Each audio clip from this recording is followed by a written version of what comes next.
بسم اللہ الرحمن الرحیم الصلاۃ والسلام علیک یا سیدی یا رسول اللہ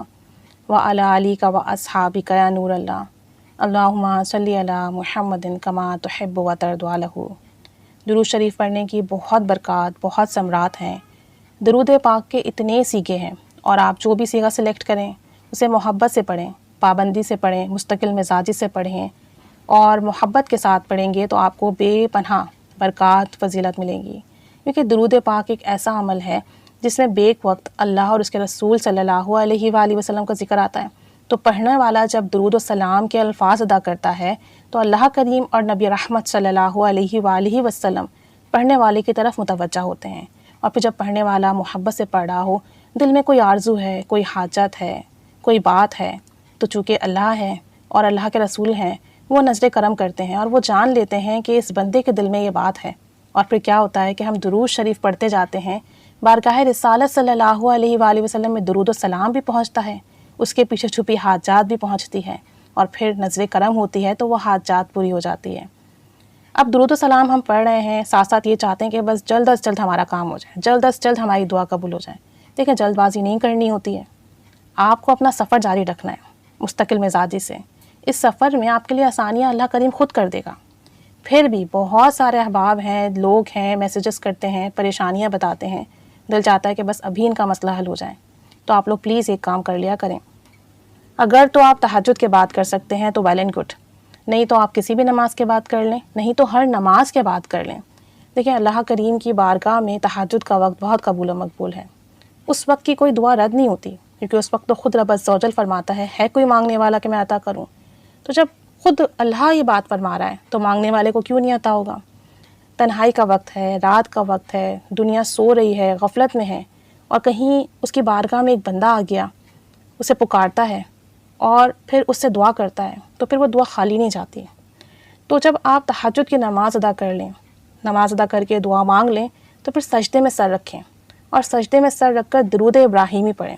اب درود ابراہیمی کی تعداد اپنے حساب سے فکس کر لیں، جتنا آپ بآسانی پڑھ سکیں۔ 21 بار پڑھ سکتے ہیں، 41 بار پڑھ سکتے ہیں، 71 ٹائمز پڑھ سکتے ہیں، 100 ٹائمز پڑھ سکتے ہیں۔ جتنا درود ابراہیمی آپ پڑھ سکتے ہیں تہجد کی نماز کے بعد سجدے میں جا کر، اتنا پڑھیں، اور پڑھنے کے بعد سجدے میں ہی سر رکھے رکھے اللہ کریم سے اپنی حاجت بیان کریں کہ رب عز و جل، یہ میں نے درود شریف پڑھا ہے، تجھے سجدہ پسند ہے، سجدہ ریز ہو کے پڑھا ہے، درود ابراہیمی پڑھا ہے کہ تجھے یہ درود پاک پسند ہے اور یہ درود پاک مقبول ہے، کہ اسے پڑھنے کا حکم تیرے حبیب نے بھی دیا، اور تو نے اس درود پاک کو نماز کا حصہ بنایا، تو نے اس درود پاک کو وہ فضیلت عطا فرمائی جس طرح تمام رسول ہیں، تمام انبیاء کرام ہیں، اور سب اللہ کے مخصوص بندے ہیں، لیکن ان سب میں جو سردار ہیں وہ نبی رحمت صلی اللہ علیہ وآلہ وسلم ہیں کہ تو نے انہیں یہ اعزاز عطا فرمایا۔ ایسے ہی درود پاک کے سیغے ہیں، اور بے شمار سیغے ہیں، اور تمام کے تمام سیغے بہت ہی اعلیٰ و اولیٰ ہیں، لیکن ان میں درود ابراہیمی کو تو نے یہ فضیلت بخشی کہ نماز کا حصہ بنایا، اور کسی بھی شخص کی نماز مکمل نہیں ہوتی کہ درود ابراہیمی نہ پڑھے۔ تو میں نے درود ابراہیمی پڑھا، اسے اپنی بارگاہ میں اپنے شایان شان قبول کر لیں، اور جیسے کہ درود پاک فضیلت اور قبولیت کا حامل ہے، ایسے ہی میری یہ حاجات مولا اسے قبول فرما لیں، یہ پریشانی ہے اسے دور کر دیں، یہ مسئلہ ہے اس کا حل بتا دیں، میرا یہ کام بنا دیں۔ میں بڑا عاجز بندہ یا بندی ہوں، لیکن تو بڑا غفور اور رحیم اور کریم اور سخی اور عطا کرنے والا ہے، تیرے خزانے بڑے ہیں، ایسے خزانے ہیں جو تمام کے تمام تو تمام کائنات کو دے دے پھر بھی ختم نہ ہو۔ بس پھر کیا ہے، آپ بس اللہ کی بڑائی اور کبریائی بیان کریں، درود و سلام جو آپ نے پڑھا ہے درود ابراہیمی، اس کا واسطہ وسیلہ دیں اور اس سے مانگیں۔ آپ دیکھیں گے چند ہی دنوں میں آپ کی حاجات پوری ہو جائے گی۔ اس کے لیے کیا مشکل ہے، وہ تو چند لمحوں میں آپ کا کام بنا دیں۔ یہ تو ہمارے مانگنے میں کمی ہے، یا ہمارے لیے کوئی چیز کی دیر ہوتی ہے تو اس میں حکمت پوشیدہ ہے۔ تو آپ یہ کریں، آپ دیکھیں گے آپ کو بے پناہ نوازا جائے گا، اتنا نوازا جائے گا جتنا آپ نے تصور نہ کیا ہوگا۔ اور اگر کوئی شخص تہجد کی نماز میں نہیں اٹھ سکتا تو پھر کسی بھی دن میں جو بھی نمازیں وہ ادا کر رہا ہے اس کے بعد پڑھ لیں، ہر نماز کے بعد پڑھ لیں، رات سونے سے پہلے اپنے بستر پر آئے، باوضو آ کر بیٹھے، اور پھر اللہ تعالیٰ کی حمد و ثنا بیان کریں، نفل پڑھ لیں، اور اس کے بعد پھر سجدہ ریز ہو کر درود ابراہیمی پڑھے سجدے میں، اور پھر اللہ کی بارگاہ میں دعا کریں۔ آپ یقین کریں رب کی بارگاہ سے آپ کے فیصلے ہوں گے، آپ یقین کریں آپ کی جھولی ضرور بھری جائے گی، آپ کی قسمت ضرور سنورے گی، آپ کو ضرور عطا ہوگا، رب عز و جل آپ کو خالی اور محروم نہیں لوٹائے گا، کیونکہ آپ سجدہ ریز ہیں اس کی بارگاہ میں، اس کے سوا کسی کو سجدہ نہیں۔ آپ وہ درود پڑھ رہے ہیں جو درود پاک اس نے خود نماز میں مختص کر دیا، آپ پھر اپنی حاجات بیان کریں تو ایسا کیسے ہو سکتا ہے؟ وہ سب سے زیادہ عطا کرنے والا، سب سے زیادہ کریم رب ہے، وہ ضرور نوازے گا۔ کامل یقین سے کر دیکھیں، تہجد کے بعد کر لیں تو بہت ہی اعلیٰ ہے، نہیں تو پھر کسی بھی نماز کے بعد پڑھیں یا ہر نماز کے بعد کریں، اور رات سونے سے پہلے اگر نفل ادا کر کے اور اس کے بعد سجدے میں جا کر پڑھ لیں تو بہت ہی اعلیٰ بات ہوگی۔ اور پھر جتنے اچھے طریقے سے اپنی بات کر سکتے ہیں، اپنے رب سے بات کریں، اپنے رب کو بتائیں اور پھر اس سے مانگیں،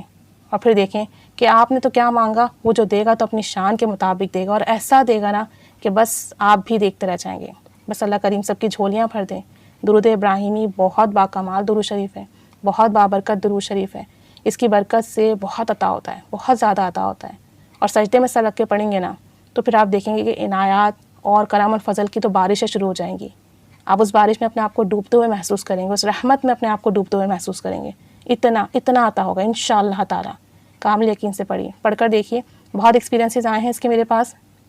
بہت سارے لوگوں نے بہت سارا بتایا ہے کہ جب انہوں نے سجدے میں سر رکھ کر درود ابراہیمی پڑھا، چند بار پڑھا، سب نے اپنی اپنی تعداد رکھی ہوئی تھی، اور اس کی برکت سے انہیں بہت بہت عطا ہوا الحمدللہ۔ جو ان کی خواہش تھی وہ پوری ہوئی، جو ان کی ضرورت تھی وہ عطا ہوئی، جو ان کی حاجت تھی وہ پوری ہوئی، جو ان کا مسئلہ تھا وہ حل ہوا۔ کافی ایکسپیرینسز آئے الحمدللہ اس کے، اسی لیے ثواب کی نیت سے شیئر کر رہی ہوں کہ آپ سب لوگ بھی کریں اور سب کے مسئلے حل ہو جائیں، سب کے کام بن جائیں، سب پر کرم ہو جائے، سب کی جھولیاں بھر جائیں۔ بس نبی رحمت صلی اللہ علیہ وسلم پر درود و سلام کی برکت سے سب کی زندگیاں سنور جائیں۔ اللہ کریم پڑھنے کی توفیق دے، اخلاص کی دولت عطا فرمائے، محبت سے پڑھنے والا بنائے، خوب عاجزی کے ساتھ مانگنے والا بنائے، اور خوب زیادہ مانگنے والا بنا دے۔ آمین بجاہ النبی آمین صلی اللہ علی محمد صلی اللہ علیہ وآلہ وسلم۔ اللہم صلی علی محمد کما تحب و ترضی عنہ۔